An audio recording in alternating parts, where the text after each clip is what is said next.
What's up, everybody? Happy Sunday. Welcome to the Pack a Day podcast here on YouTube as well as Packer Report. I'm your host, Andy Herman. You can follow me on Twitter at Andy Herman NFL.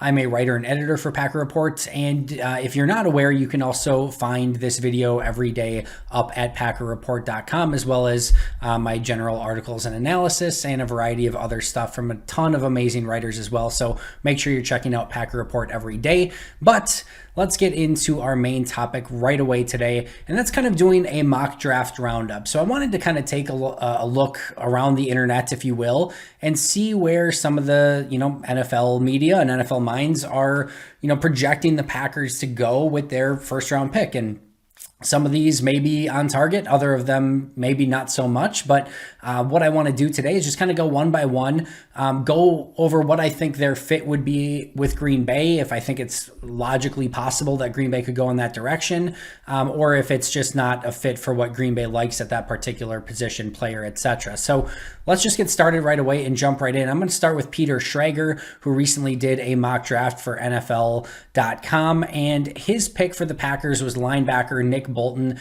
out of Missouri. Now, Bolton is definitely very instinctual. He can get back in drops very well. But one of the things that he's not always great at is taking on blocks and being that physical run defender. You usually want him protected with big defensive linemen in front of him.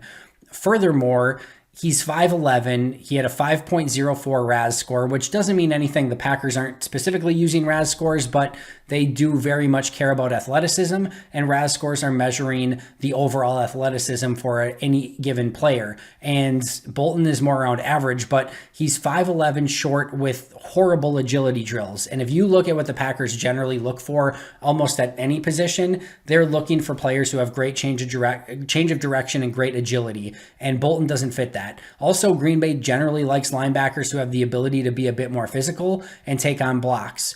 And Bolton's not necessarily that. And if you're not going to be somebody that is going to be physical and always taking on blocks, then you definitely need to be somebody who's getting sideline to sideline and being able to make up for it in coverage, which Bolton isn't necessarily that guy either.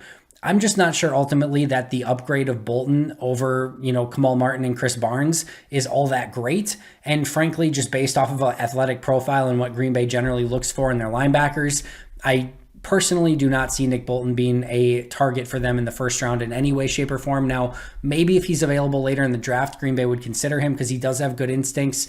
He can get to the football. He's got a great nose. He's just, he just knows how to play the linebacker position. So, maybe it's not somebody that they rule out, but I'd be very, very shocked if he was a Green Bay Packer using a first round draft pick. Let's go next to Daniel Jeremiah, who had center Landon Dickerson out of Alabama. The big thing here, and I love Dickerson, I think he would be a plug-and-play starter, basically taking over for Corey Linsley day one. He is phenomenal. The only issue that he has is injury concerns. But what you're having here with Green Bay is you now have Green Bay, selecting a non-premium position player, which they tend not to do. They're looking almost always, as I mentioned on here before, at quarterback, offensive tackle, defensive lineman, edge rusher, or cornerback. Those are the main positions that they're generally targeting with their first pick in the draft. Interior offensive lineman has not been something that they have given any thought to early in the draft. Now, could it be something that they target and look to replace Corey Linsley and get arguably the best center in the draft? Sure. Maybe that's within the realm of possibility, but I just think overall, when you're looking at somebody that's not a premium position, that's had injury issues, I would be surprised, maybe not shocked, but I'd be surprised if Green Bay went in that direction. If they did, great. He's probably starts at center immediately. Elton Jenkins probably kicks to left tackle until Bakhtiari gets back. You got Billy Turner at right tackle, and then you've got John Runyan Jr. at left guard with Lucas Patrick at right guard. That's probably your starting group for to start off with, and then once Bakhtiari comes back, Jenkins moves back into guard, and you've probably got a starting right guard spot battle between both Lucas Patrick and John Runyan Jr. at that point. So could definitely make some sense both in the short term and the long term. Would give them a long-term center, would allow you to continue having that versatility with a player like an Elton Jenkins, but with really two players on the roster in Jenkins and Patrick that can really play center. This would be a little bit surprising, but like I said, maybe not shocking. Pro Football Network, their recent mock draft had Kadarius Toney, wide receiver Florida, going to Green Bay. And I just kind of covered this the other day, so I'm not going to go into too much detail here.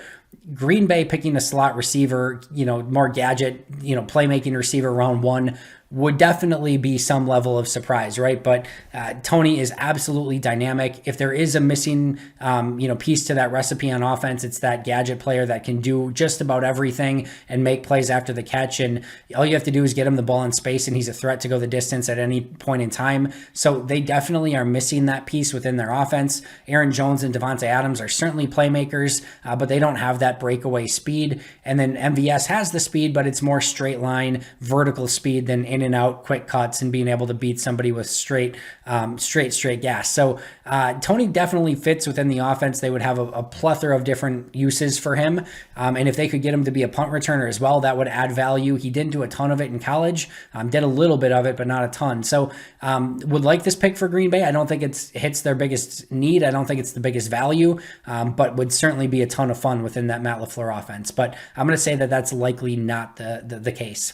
All right, CBS Sports had Jimin Davis, linebacker from Kentucky. Now, he meets the athletic thresholds, all of them for the Packers. Now, he didn't do agility testing, so I can't say for sure with agility, but he seems to be somebody that fits that role really well. The issue here is that, once again, Davis is not somebody that is apt to take on offensive linemen in any way, shape, or form. He wants to avoid contact, and this is your athletic freak linebacker that can get from point A to point B, sideline to sideline, get back in coverage. There's a lot to like about Davis here, but and he, again, meets a lot of the athletic thresholds. So could this be a position that, Green Bay goes, a younger, talented, very fast athletic linebacker to pair with a Chris Barnes and a Kamal Martin?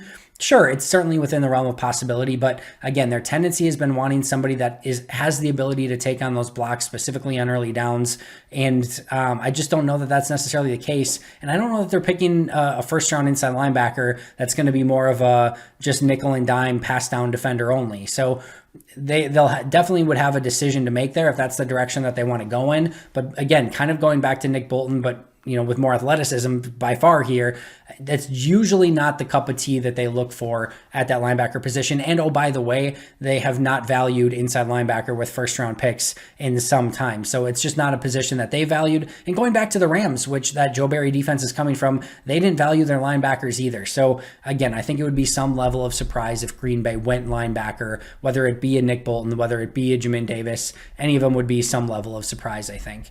Yahoo Sports had cornerback Greg Newsom from Northwestern. This seems a little bit more of a pipe dream. I find it hard to believe that he's going to be there at pick 29. However, I'm certainly not trying to be he'll never be there guy. We just don't know. And certainly some of the concussion concerns and injury concerns that Newsom has had could push him down boards a little bit.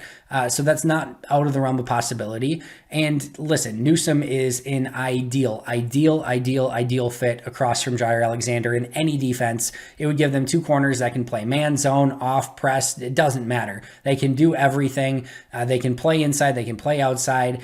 They would fit so well within this Joe Barry defense and what he's going to want to do. And I just love the idea that he's a little bit taller than Alexander, can match up with some of those bigger wide receivers. And he just has everything that you look for in a potential starting cornerback. So a dream scenario here. Let's hope that Yahoo Sports knows something, that we don't. And he fits that perfect spot at pick 29 for Green Bay. NBC Sports had offensive lineman Dylan Redunds out of North Dakota State. I like Redunds. This seems really, really rich, and he certainly meets some of those athletic profile, question marks that Green Bay usually likes to have. I see Redunds more as an interior offensive lineman, probably at guard. He reminded me of Cody Whitehair coming out of Kansas State, where certainly athletic enough, didn't seem to have maybe the full skill set and toolbox to be able to hang at tackle full time. You move him inside, and I think he finds a long-term spot there. Certainly, Green Bay would get the versatility out of him. Certainly, he could play some tackle, some guard potentially, and they love the ability to mix and match players across that offensive line, so he fits from that standpoint. Certainly looks and feels like a Green Bay Packer, wearing the green and yellow already. So there's definitely things to like here, but it definitely seems rich at that point in the draft for a player like Redunds. Now, I have seen him go in the late first in many mock drafts. I've seen him go in the mid to late second in some mock drafts as well. So if Green Bay could get him in the second round, I think that would be a home run pick. And I think that, to me, that's more likely where he goes. I think pick 29 is rich for Redunds. Now, if they felt that he was their long-term starter at right tackle, and that's where they felt his long-term value was, then yeah, I could easily see them going in that direction. I personally like Sam Cosmi out of Texas a little bit more, and if it came between those two, I would pick Cosmi. I like Eichenberg probably better as well. So this is, certainly a Tevin Jenkins or a Darisaw, which aren't likely to be there, but you never know. I just think there's better offensive linemen that are likely to be there at 29 than Redunds, but he certainly would solve some of those offensive line question marks going into the season. Lance Zierlein has Tyson Campbell. I've gone on record. This is one of the few players that gets first round buzz that I really have no interest in for Green Bay. Has a lot of the same weak spots that Kevin King did. Listen, he is physically gifted as all hell. He will go up and tackle you, which is that was one of Kevin King's weaknesses, the tackling ability. Not a issue for Tyson Campbell. He can play inside, can play outside. I see Tyson Campbell's ideal fit though as a cover 3 cornerback, and Green Bay's definitely going to be playing more zone, but they want 2 safeties. I don't see him as a perfect fit in a cover 2 or in a man defense. So I just don't feel like this is the perfect scheme fit for Tyson Campbell. As I've mentioned before, I think if Jerry Gray got his hands on Tyson Campbell, I'm sure Jerry Gray would be pounding the desk saying, get me this guy, because he has every tool that you would possibly want, including, very, very, very plus speed, super fast, again, super physical. He's got the size, the strength, all of it. So he's a freak, but I just don't know. Hopefully Green Bay learned their lesson a bit from another sort of freak in Kevin King. You still have to have coverage chops, and I just don't see that from Tyson Campbell. Could it develop over time? Yes, but I would like to have seen it show up a little bit more in college than what it did. Bucky Brooks from NFL Network has offensive tackle Jalen Mayfield. Mayfield does not meet the 3-cone / short shuttle agility thresholds that Green Bay generally looks for. I really liked Mayfield. I do feel like he's a little bit more of like an early to mid second round pick who you give a shot at right tackle, and if it doesn't work out, you move him into guard.